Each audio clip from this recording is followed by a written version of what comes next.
If you've watched my recent videos on obscure Sonic history, it should come as no surprise to you that lots of companies tried to jump on the Sonic bandwagon, and some of these attempts were Evviva Sonic! Ma adesso per chi ha la spilla, ta ta ta ta! truly unique. So in 1994, a Russian TV network decided that it too wanted to cash in on the hype by creating a Sonic-themed quiz show. And the idea of the show was to allow kids the chance to answer questions and play Sega games to try and win big Sega prizes. But for nearly 20 years, this show was lost to history. No recordings or photographs of the show existed anywhere online. But over the years, there were regular discussions about the show in the Russian Sonic fan community, despite there being no trace of it anywhere else. And it wasn't until 2014 that someone finally uploaded a few episodes from the show to YouTube. Despite one episode being in full colour with sound, the other two were sadly in black and white, with a noticeable drop in the recording quality overall. The show instantly gained notoriety within the wider Sonic fanbase for two key reasons. The first being a rather well done Sonic animation, which was present throughout the show. The second, not quite as good. The opening of the show had some very bad computer-generated imagery. And oh my, wait until you see this.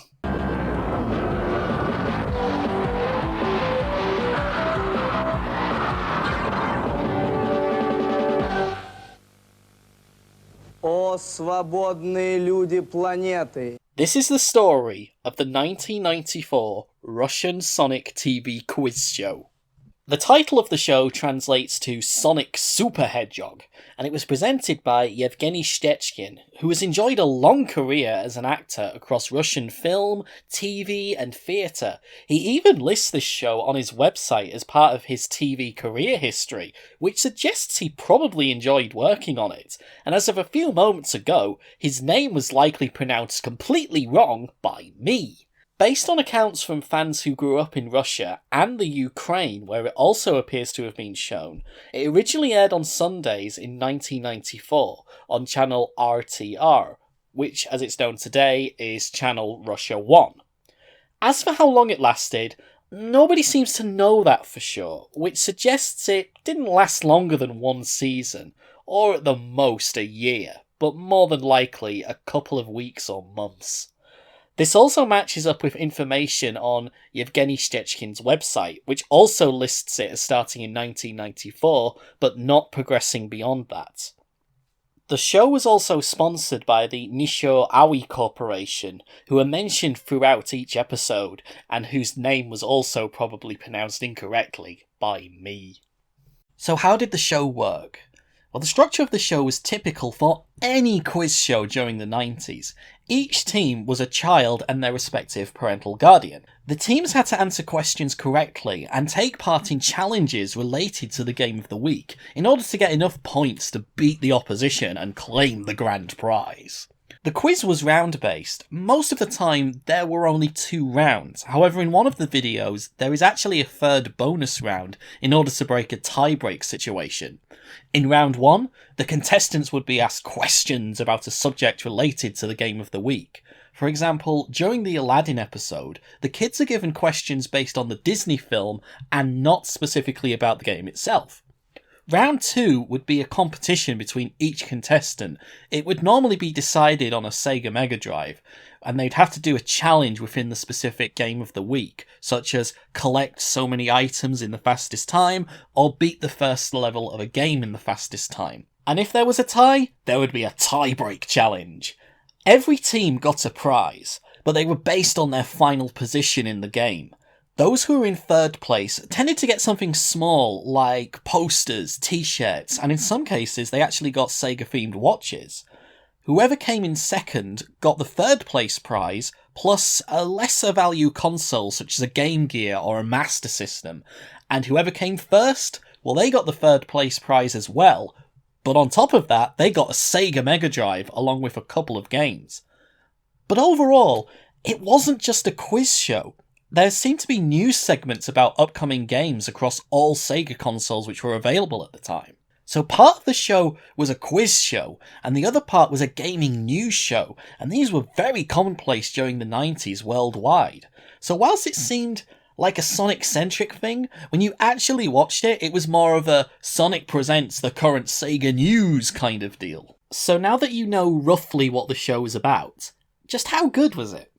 Well, when you watch it, your initial response might be that the show looks amazingly basic and even a little poor, especially if you compare it to other children's shows in both the United States and the United Kingdom at the time. The big issue with the show is the quiz portion of it is just so slow to watch. When asked a question, the kids are not given buzzers so they can immediately answer. This would usually help keep the pace up. Instead, the kids are forced to raise their hands, almost as if they're in school, and then the host goes around them one by one in order to get the answers to the questions. It's so painfully slow to watch. It really does make the show look shockingly cheap and poor in quality. And based on what I've been told by people who helped me with the translation, the host also makes some very big mistakes when it comes to facts and pronunciations. Now I shouldn't be too harsh on this, because there's no way I've pronounced anything correctly in this video so far. But across the 3 shows, the host constantly pronounces Sonic's name completely wrong. Instead of saying Sonic, he extends the sound of the letter N in the name for too long, so what comes across is Sonic, which translated directly into Russian, gives the title of a book about the meaning of dreams. Another huge mistake is that they credit the show's sponsor Nisho Awai as the creators of Sonic, and this isn't quite true. The sponsors of the show were a general trading company who operated in Japan, and one of their many services was to help distribute the Sega consoles to markets outside of that country. Despite the inaccuracies and the errors made, if you just take a step back and actually look at the show, you'll see it must have had some pretty big money behind it, and a lot of effort did actually go into each episode.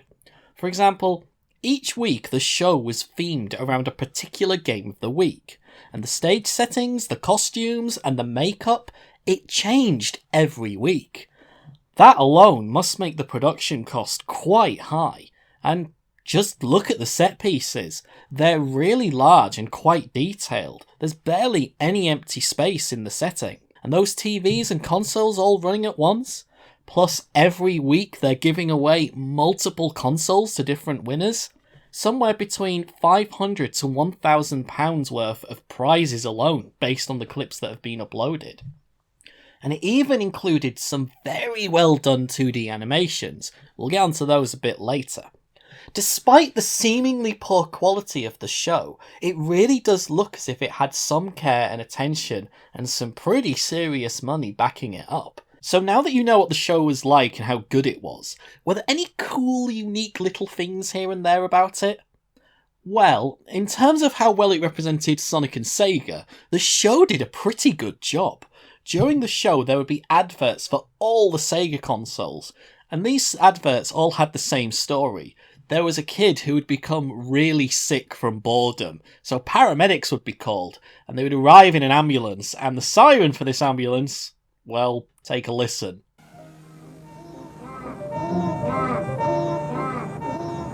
Yes, it's saying Sega, Sega, Sega, like a siren on an ambulance.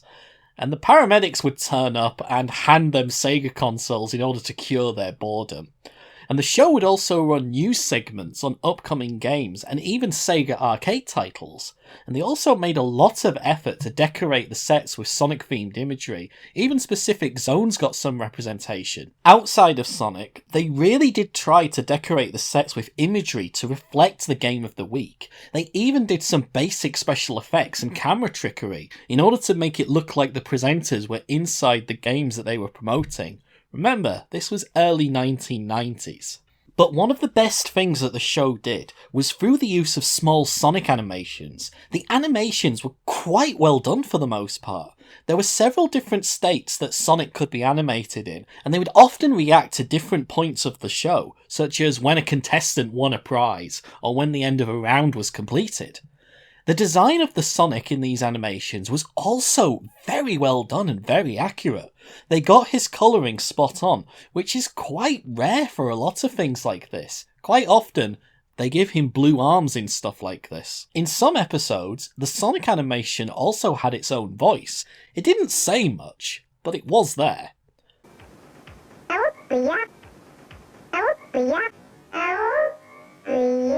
The other really odd Sonic-related aspect is what ended up making this show pretty infamous, and what kind of prejudges many people to thinking what they're about to see is going to be pretty bad. And that's the intro.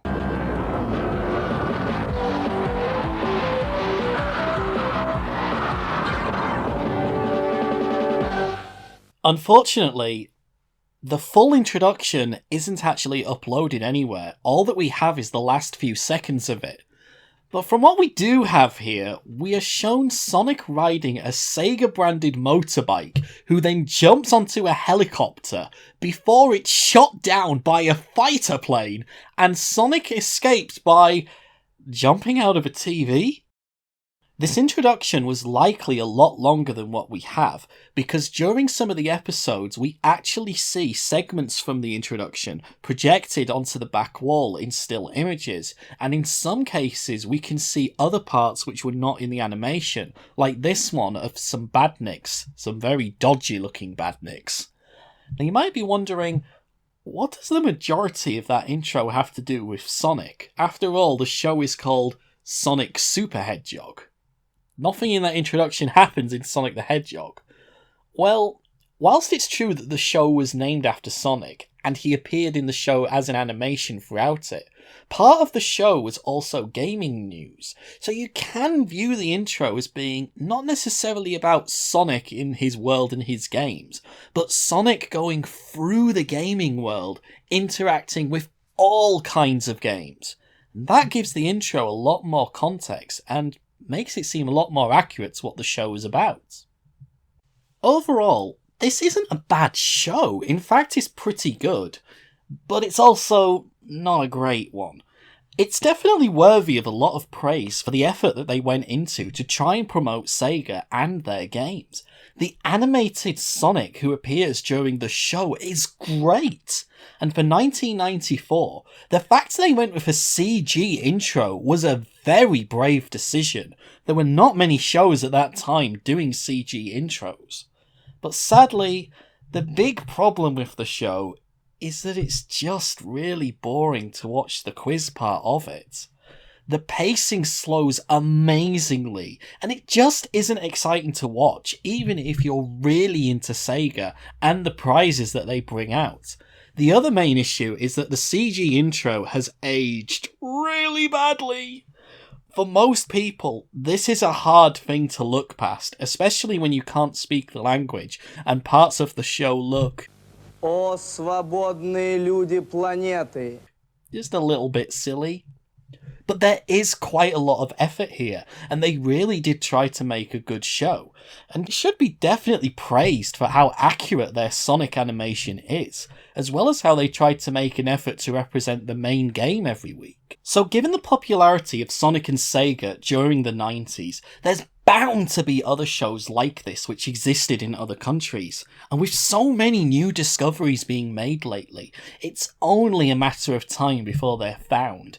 And maybe we'll finally get some additional episodes of Sonic Super Hedgehog uploaded to the internet. See you next time.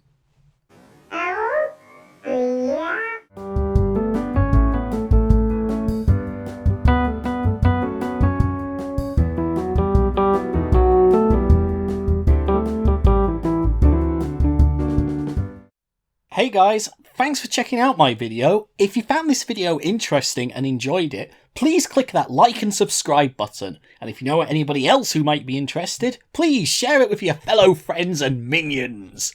If you want to continue the adventures, you can follow me on Twitter and Instagram. And if you'd like to support the work I do further, please consider backing me on Patreon. Or if you'd just like to make a one-off donation, why not treat me to a coffee? Links to both are in the video description. Even the smallest donation is a huge help to keeping this channel going. But most of all, just thank you for taking the time out to watch this video and enjoy the work I do. It really does mean the world to me. Thank you.